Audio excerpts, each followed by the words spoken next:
Dalam hatiku sebagai prasasti terima kasihku untuk pengabdianmu. Engkau sebagai pelita dalam kegelapan, Engkau laksana embun penyejuk dalam kehausan, Engkau patriot pahlawan bangsa tanpa tanda jasa.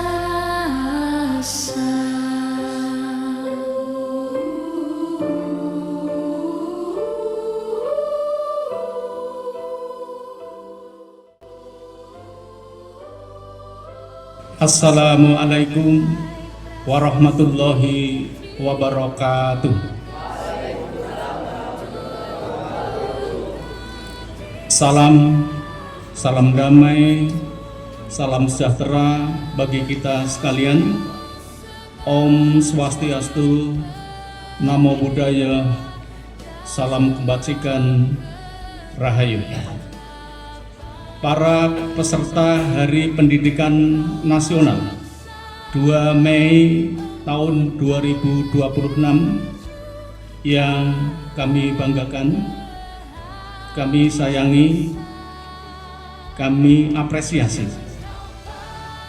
Pada hari ini bertepatan dengan tanggal 2 Mei 2026, sekitar tahun 1945, bersamaan dengan 2 Mei, dan ini adalah momentum kelahiran tokoh besar kita sebagai tokoh pendidikan nasional, Ki Hajar Dewantara, yang dilahirkan pada tanggal 2 Mei tahun 1889. Hari ini kita bersyukur bahwa tidak banyak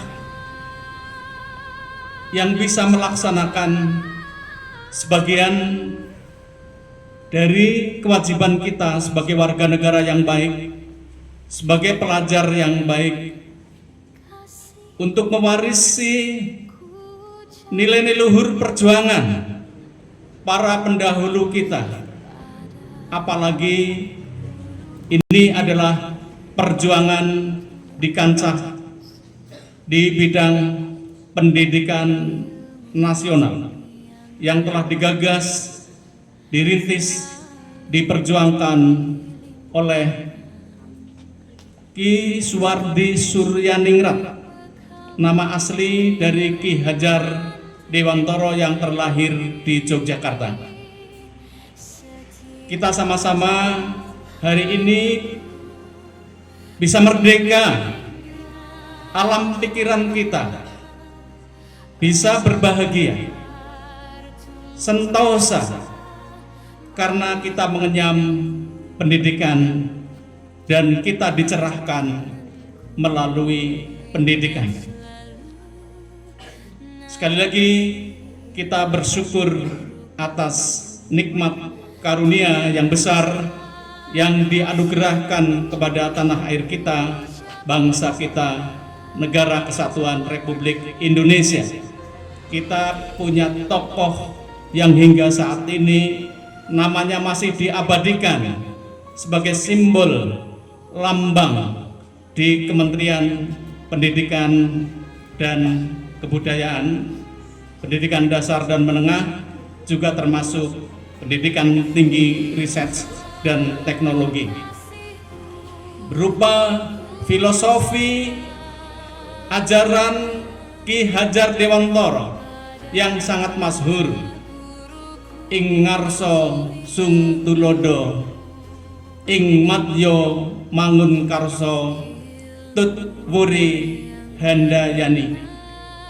Beliau berpesan, didiklah anakmu sesuai dengan kodrat alam dan kodrat zaman.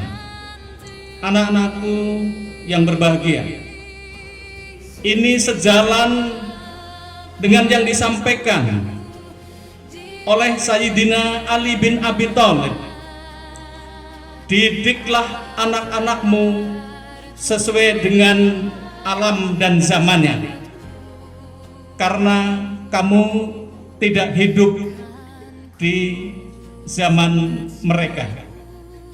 Pesan ini sejalan dengan yang digaungkan oleh Ki Hadjar Dewantara di dalam memberikan bekal pola asuh atau yang dikenal dengan istilah mentereng parenting, yaitu untuk membekali, mendidik anak-anak sebagai generasi yang sedang tumbuh kembang, agar karakternya, agar kondisi mentalnya dan juga kondisi fisiknya bisa tumbuh kembang, menjadi anak yang tumbuh kembang, memperoleh kemerdekaan, kebahagiaan. Dan ini penting untuk kita kaji. Antara Sayyidina Ali bin Abi Thalib, kemudian Ki Hadjar Dewantara, ini memberikan bekal kepada kita pendidikan yang melampaui batas pada zamannya, hingga saat ini masih relevan. Mari kita kaji, karena kalian telah melewati dan hari ini kalian sedang berada di fase yang mana. Tolong untuk kalian cermati. Sayyidina Ali mengajarkan bahwa antara umur 0 sampai 7 tahun kalian pernah diperlakukan seperti halnya raja di rumah tangga kalian masing-masing, oleh keluarganya, oleh orang-orang sekitarnya, orang-orang dekatnya, yaitu dengan kasih sayang, apapun dituruti, dimanjakan, diperlakukan seperti halnya seorang raja. Itu pada usia 0 sampai 7 tahun. Lalu kalian sudah melaluinya, tugas perkembangan itu sudah kalian lalui dengan selamat dan berhasil. Sampai pada usia 7 sampai 14 tahun, Sayyidina Ali mengajarkan usia 7 sampai 14 tahun adalah diperlakukan anak untuk dalam pengekangan, kedisiplinan, bahasanya di penjara. Karena apa?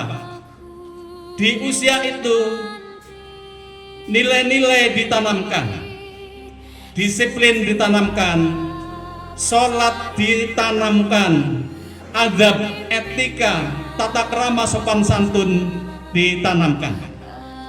Dan ini perlu untuk pemaksaan agar di fase-fase selanjutnya kalian tumbuh kembang menjadi anak yang baik. usia itu telah kalian lalui. Ada yang berhasil, ada yang masih butuh untuk diedit kembali. Usia-usia 7-14 tahun, mungkin sekarang ada yang usianya belum mencapai 14 tahun. Berarti ini masa kalian sedang dipaksa untuk tahu nilai baik dan buruk, nilai-nilai keadaban, sopan santun, tata krama, hormat kepada yang lebih tua, sayang kepada adik-adiknya dan kepada sesama. Selanjutnya usia 14 sampai 21 tahun, yang berarti yang kelas 9 ini rata-rata akan memasuki usia itu. Ini adalah masa untuk diperlakukan sebagai sahabat. Ada sesuatu dibicarakan, dirembuk, dimusyawarahkan, untuk diobrolkan, dan nanti selepas 21 tahun dan seterusnya kalian diperlakukan sebagai pemimpin, dilepas kepada masyarakat untuk bisa memutuskan nilai baik dan buruk, mana yang benar dan mana yang salah, mana yang diterima dalam pergaulan dan mana yang tidak. Jadi oleh karena itu, dasar-dasar filosofi pendidikan ini telah diajarkan oleh tokoh dunia maupun tokoh nasional kita, Ki Hajar Dewantoro. Sekian, terima kasih. Assalamualaikum warahmatullahi wabarakatuh.